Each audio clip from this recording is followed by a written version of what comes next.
पुतरूटून। ये कहानी है एक छोटे से गांव की, जहां पर एक गरीब किसान रहता था जिसका नाम रामू था। वो बहुत मेहनती और ईमानदार था। वो सुबह सुबह उठकर अपने खेतों में हल चलाता और पौधों को पानी देता था। उसकी मेहनत की वजह से उसके खेत हमेशा हरे भरे रहते थे और गांव के लोग उसकी प्रशंसा करते थे। रामू का एक बेटा था जिसका नाम बुतरू था। वो बहुत समझदार और ईमानदार लड़का था। वो हमेशा अपने पिता की मदद करता और उनसे खेती के बारे में नई बातें सीखने की कोशिश करता।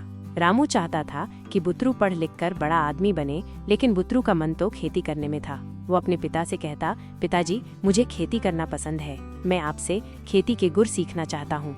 रामू को ये सुनकर बहुत खुशी होती, लेकिन वो चाहता था कि बुतरू पहले अपनी पढ़ाई पूरी करे। बुतरू भी पढ़ाई में अच्छा था, लेकिन खेती का काम उसे सबसे ज्यादा पसंद था। एक साल गाँव में बहुत कम बारिश हुई। सारे खेत सूखने लगे और फसलें बर्बाद होने लगीं। रामू को बहुत चिंता हुई, क्योंकि उसकी सारी मेहनत उसे बेकार जाती दिख रही थी। गांव के कई किसान कर्ज में डूब गए और कुछ किसानों ने अपनी जमीन तक बेच दी। रामू ने हिम्मत नहीं हारी। गांव में बहुत दिनों तक बारिश न होने के कारण अब रामू ने अपने खेत में कुआं खुदवाने का फैसला किया। लेकिन कुआं खुदवाने के लिए पैसों की जरूरत थी और उसके पास ज्यादा पैसे नहीं थे। तभी बुतरू ने कहा, पिताजी, हम खुद मेहनत करेंगे, गाँव के लोग भी हमारी मदद करेंगे। अगर हम सच्चे मन से कोशिश करें तो रास्ता जरूर निकलेगा। रामू को अपने बेटे की बात सही लगी। उसने गांव वालों से मदद मांगी।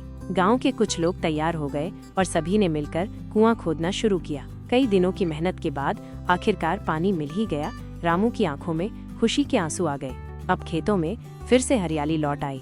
रामू और बुतरू ने मिलकर नई तकनीकों से खेती शुरू की। उन्होंने ड्रिप इरिगेशन और जैविक खाद का इस्तेमाल करना शुरू किया, जिससे उनकी फसलें और भी अच्छी होने लगीं। गांव के दूसरे किसान भी उनसे सीखने लगे।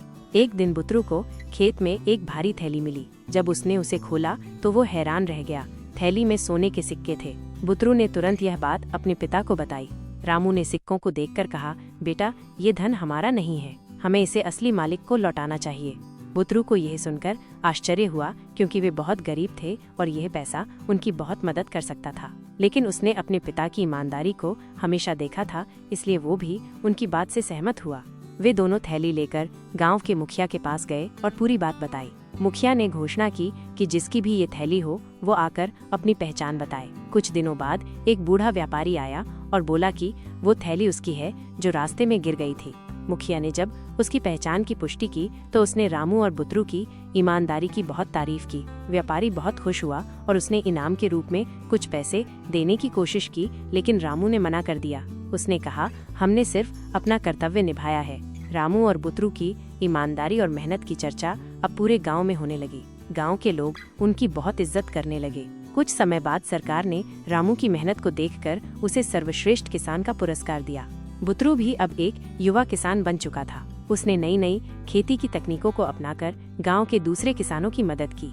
उसकी ईमानदारी और मेहनत के कारण गांव के सभी किसान उसे बहुत पसंद करने लगे। एक दिन गांव में एक बड़ा अधिकारी आया और उसने कहा कि सरकार बुतरू को कृषि विश्वविद्यालय में पढ़ने के लिए स्कॉलरशिप देना चाहती है। पहले तो बुतरू सोच में पड़ गया, क्योंकि वो अपने पिता को छोड़कर कहीं भी नहीं जाना चाहता था। लेकिन रामू ने उसे समझाया, बेटा, ज्ञान सबसे बड़ी दौलत है। अगर तुम पढ़ोगे तो न केवल हमारे खेतों के लिए बल्कि पूरे गांव के लिए कुछ अच्छा कर सकोगे।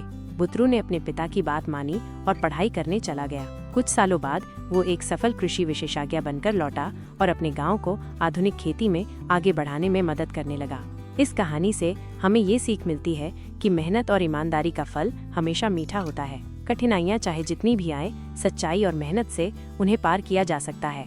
अगर हम मेहनत और ईमानदारी के रास्ते पर चले तो जीवन में सफलता जरूर मिलती है। कहानी पसंद आई तो लाइक करना न भूलें। इसे अपने दोस्तों और परिवार के साथ शेयर करें ताकि सभी इसका आनंद ले सकें। और हाँ, बुतरू टून्स को सब्सक्राइब करना न भूलें। नए और रोमांचक कहानियों के लिए बेल आइकन दबाएं ताकि हमारी नई कहानियों की झलक आपको सबसे पहले मिले। मिलते हैं आपसे एक और रोमांचक कहानी के साथ। धन्यवाद।